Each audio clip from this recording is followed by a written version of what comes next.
भाइयों और बहनों, देश के संसाधनों पर वंचितों का, गरीबों का सबसे बड़ा हक होता है। पहले बैंक तक पहुंच भी सिर्फ अमीर लोगों की होती थी। गरीबों के लिए तो ये माना जाता था कि पैसा ही नहीं है तो बैंक खाते का क्या करेंगे। कुछ लोग सोचते थे कि गारंटी देने के लिए कोई नहीं है तो बैंक लोन कैसे मिल पाएगा। बीते 9 वर्षों में इस सोच को भी भाजपा सरकार ने बदल दिया। हमने बैंकों के दरवाजे सबके लिए खोल दिए। हमने करीब करीब 50 करोड़ जनधन बैंक खाते खोले। मुद्रा योजना के तहत 50,000 से लेकर 10 लाख रुपए तक के ऋण बिना गारंटी दिए। यहां यूपी में भी करोड़ों लाभार्थियों ने मुद्रा योजना का लाभ उठाकर अपना काम शुरू किया। इसमें सबसे अधिक लाभ गरीब, दलित, पिछड़े, आदिवासी, अल्पसंख्यक परिवारों से जुड़े साथियों और महिला उद्यमियों को हुआ। यही तो सामाजिक न्याय है जिसकी गारंटी भाजपा सरकार दे रही है। साथियों, हमारे रेहड़ी, ठेले, पटरी, फुटपाथ पर छोटा मोटा व्यवसाय करने वाले साथी भी अधिकतर वंचित समाज से ही आते हैं। लेकिन पहले की सरकारों ने इन साथियों को भी सिवाय अपमान और प्रताड़ना के कुछ नहीं दिया। रेहड़ी, ठेले, पटरी, फुटपाथ पर दुकान चलाने वालों को दुत्कार देता है, गाली देकर चला जाता है। लेकिन गरीब मां का बेटा मोदी इनका ये अपमान बर्दाश्त नहीं कर सकता। इसलिए मैंने रेहड़ी, ठेले, पटरी, फुटपाथ पर दुकान करने वाले के लिए पीएम स्वनिधि योजना बनाई है। हमने पीएम स्वनिधि योजना के तहत इनको भी सम्मान दिया है और बैंकों को इन्हें मदद देने को कहा है। जो पैसे पटरी वाले दुकानदारों को बैंक दे रहे हैं उसकी गारंटी भी सरकार खुद ले रही है। पीएम स्वनिधि योजना के तहत अभी तक 35 लाख से अधिक साथियों को मदद स्वीकृत की गई है। यहां बनारस में भी आज 1.25 लाख से ज्यादा लाभार्थियों को स्वनिधि योजना के तहत लोन दिए गए। इस लोन से वो अपना काम आगे बढ़ाएंगे, अपनी दुकान का विस्तार करेंगे। अब कोई उन्हें गाली नहीं दे पाएगा, उन्हें नीचा नहीं दिखा पाएगा। गरीब को स्वाभिमान, ये मोदी की गारंटी है। साथियों, जिस लोगों ने देश पर दशकों तक राज किया उनके शासन के मूल में ही बेईमानी रही। और जब ऐसा होता है तो चाहे कितना भी धन इकट्ठा हो तो कम ही पड़ता है।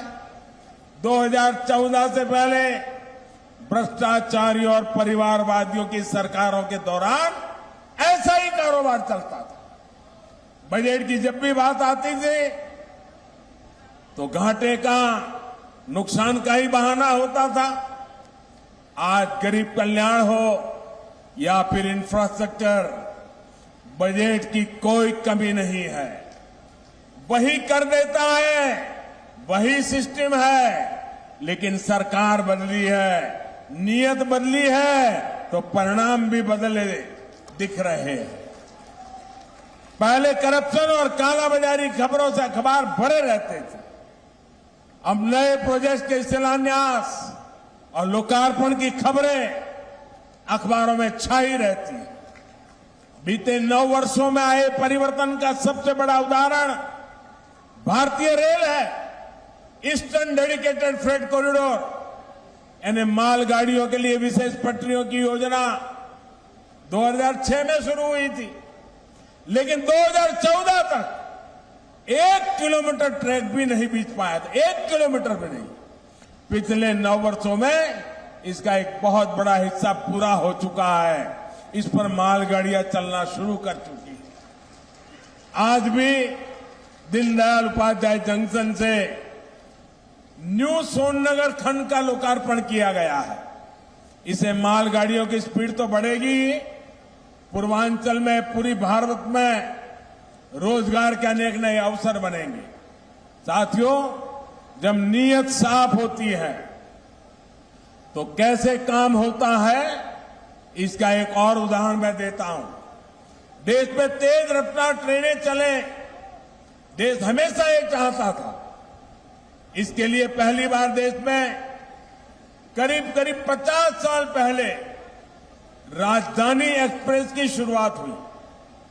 राजधानी एक्सप्रेस चलाई गई, लेकिन इतने साल में भी ये राजधानी एक्सप्रेस सिर्फ 16 रूटों में ही चल पाई है। 50 साल हो गए, सिर्फ 16 रूट। इसी तरह 30-35 साल पहले शताब्दी एक्सप्रेस भी चल पड़ी, लेकिन शताब्दी ट्रेन भी 30-35 साल में अब तक 19 रूटों पर ही सेवा दे रही है।